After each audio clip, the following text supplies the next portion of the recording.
Well, good morning, Power Boosters. Welcome back to the channel. My name is Kevin. And as you know, I own a 2022 Ford F-150 Powerboost Lariat, and I've been chronicling my ownership in the video series. You can find all my other videos in the description below. I link all the videos to the F-150 as well as a separate playlist for the ones pertaining to just like the miles per gallon stuff. I'd like to thank everyone for watching all my videos, liking, subscribing. As you know, if you've been watching my channel, once I reach 1,000 subscribers, hopefully before the end of 2022, I will make a video of me biting into a raw onion like it's an apple. Hey man, you done with that apple core? I'll take a bunch of bites out of it, just for the sake of the fun on YouTube.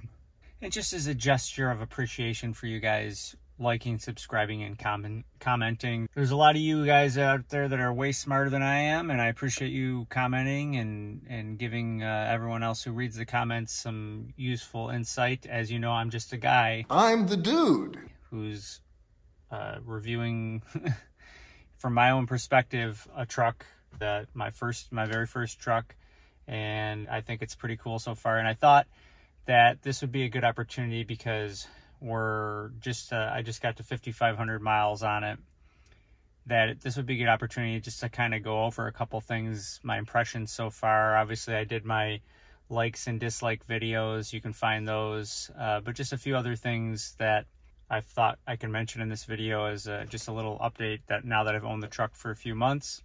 Without further ado, let's get it. All right, so what does it look like under the hood after 5,500 miles? I took delivery of the truck in May. It is now August. It's been relatively dry summer, although we've gotten some pretty significant thunderstorms as you do in the summer.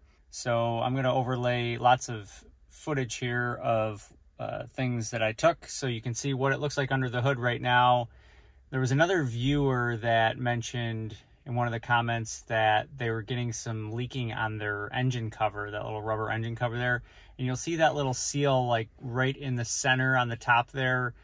I think some rain is coming through and also doing the same thing on mine, but it's such a small amount that I don't know that I'll do anything quite yet. But he mentioned that he put a little sealant on that little section there. Maybe that's something I'll do eventually. So it looks pretty clean under there. Obviously, it's just your standard issue dust and whatnot. I don't see anything that would be a red flag for something going wrong under there, or any burn marks or anything like that. So that's all a good sign.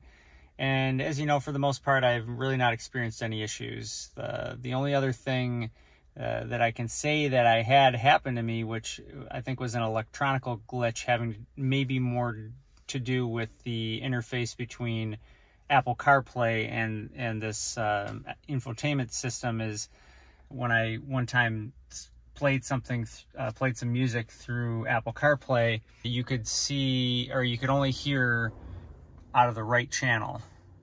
Nothing was playing out of the left channel. Change the channel, Marge. So all I did was I turned the truck on and off, and it fixed the problem, and it hasn't happened since. So I don't know what was going on with that. If it'll happen again, that's obviously annoying. It'd be more annoying if it was constantly happening, but we'll see. As the next 5,000 miles progresses, we'll see if that happens again.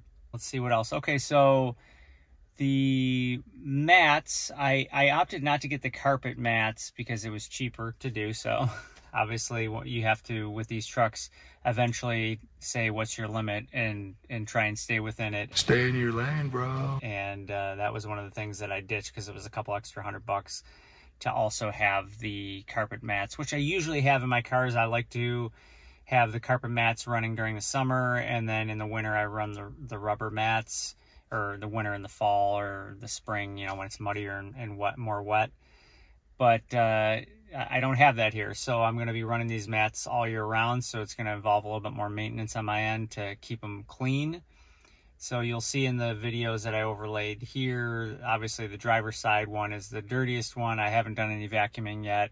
I've had a couple external car washes. So far, I'm in desperate need of one right now, which I will be getting soon, hopefully.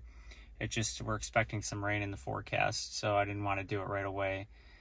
But, you know, for the most part, obviously the mats are, you know, we're 5,500 miles in, the mats are holding up great. Well, the true test will be come winter, because we have a lot of salt and slush and snow and whatnot, that the mats can get pretty grimy. So we'll see how they do over the winter. They seem pretty durable, a rubbery material, and I'm hoping that they'll provide good coverage and keep, you know, the carpeted sections pretty free of salt and whatnot. It's not complete coverage, but it seems to be pretty good.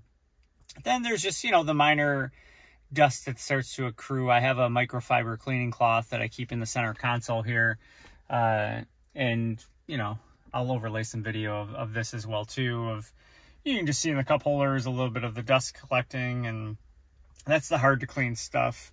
I may get some of that detailer's goop that you can kind of stick down in there and keep it out. I'm in college, I used to be horrible with my car. There was literally garbage covering the entire floor. You couldn't see any floor mats or anything like that. But when I got out in the real world, Start getting real. The real world. when I got my first job, well, I was always working through college and high school and whatnot. But when I got my first real, like, hey, you're a full grown adult now job, something in me clicked, and I've always kept my cars immaculate since then. I've really tried to keep the interior clean. I never leave garbage in them, so I'll always bring the garbage out with me. So, you know, for the most part, I keep the cars pretty clean. So yeah, I may invest in that goop stuff. That kind of just, like, you know, acts as a little, you know, putty that picks up those little fine little particles in the hard to reach, hard to clean places. Because for the most part, that microfiber cleaning cloth, when I run it across the dash, when I run it across, you know, the top of the steering column, and, you know, little ledges here and there, it takes care of that dust pretty well. Also, the engine is running great. I've not experienced any hiccups in that regard. In one of my other videos, I mentioned that I was going to go buy, and I'll turn the camera on here. I was going to go buy let's get into the truck info here, and we'll go into engine information and then oil life. So you can see I have not gotten an oil change yet. I've checked the oil a couple times, and it's always been at a adequate level and looked pretty clean.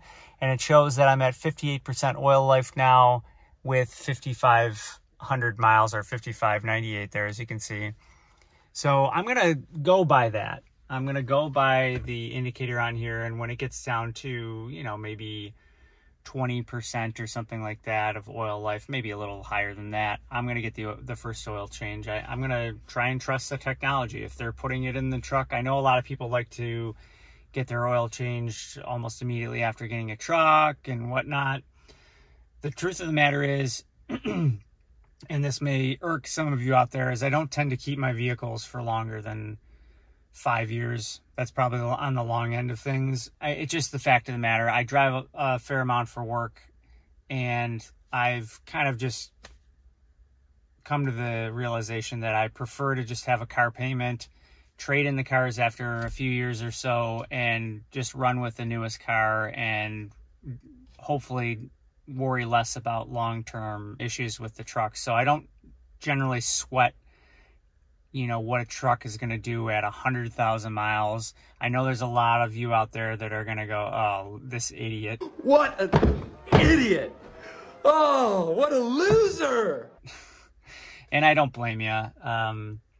It's just my mentality right now. It may change down the road, but who knows? I really like this truck. I may keep it for longer than I've kept any other vehicle so far. I'm going to still take good care of it. I'm just not going to be as anal as maybe someone would be if they were keeping the truck and trying to get to 200,000 miles. So it will be interesting to see how these trucks age, because obviously the hybrid powertrain is only 2 years in here on the F150. And for all purposes that I can see, it seems like it should last a while. I know other people have run into reliability issues, which I feel bad for those people, and I hope that I don't become one of them. But I think that, you know, on paper, it seems like it could be a pretty reliable powertrain, and could for those that like to keep their cars for longer, could reward them in the long run. Now, obviously, with a battery, eventually those things will fail and need to be replaced. So that's going to be the true test of how these trucks age, but we're not going to know that for a while. So really the only maintenance I've really kind of done so far has been just having to do with keeping things clean a little bit, and then also tightening the bolts in. You'll see in the back here, I'm showing the video of the bed cover, and there's just bolts along the rail that I've tightened up every, couple thousand miles. They don't seem to be incredibly loose when I'm going in to tighten them, but I'm just kind of do it just to make sure that it stays nice and secure.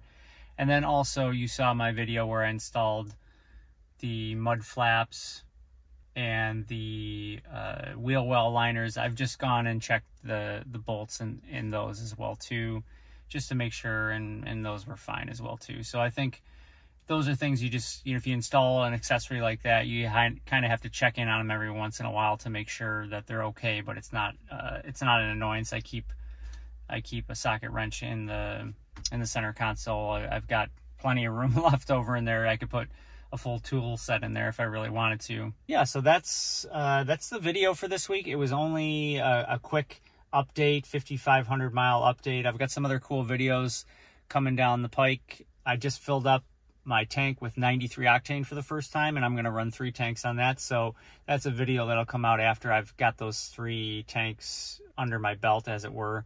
So you can really see if that impacts miles per gallon. I think it might, we'll see.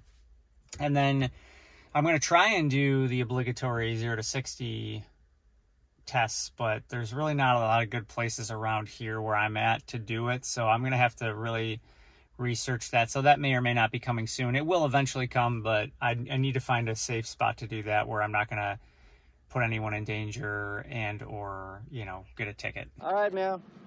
And over your license and registration. Yeah, so that's it. Like I said, thanks everyone for watching. It really means a lot that you take the time to watch my videos. I enjoy making them. It is a lot of work. Actually, most of the work comes in the editing part. As you know, I like to insert my little clips there. That's how my brain works. But having said that, I will see you in the next video. Kevin!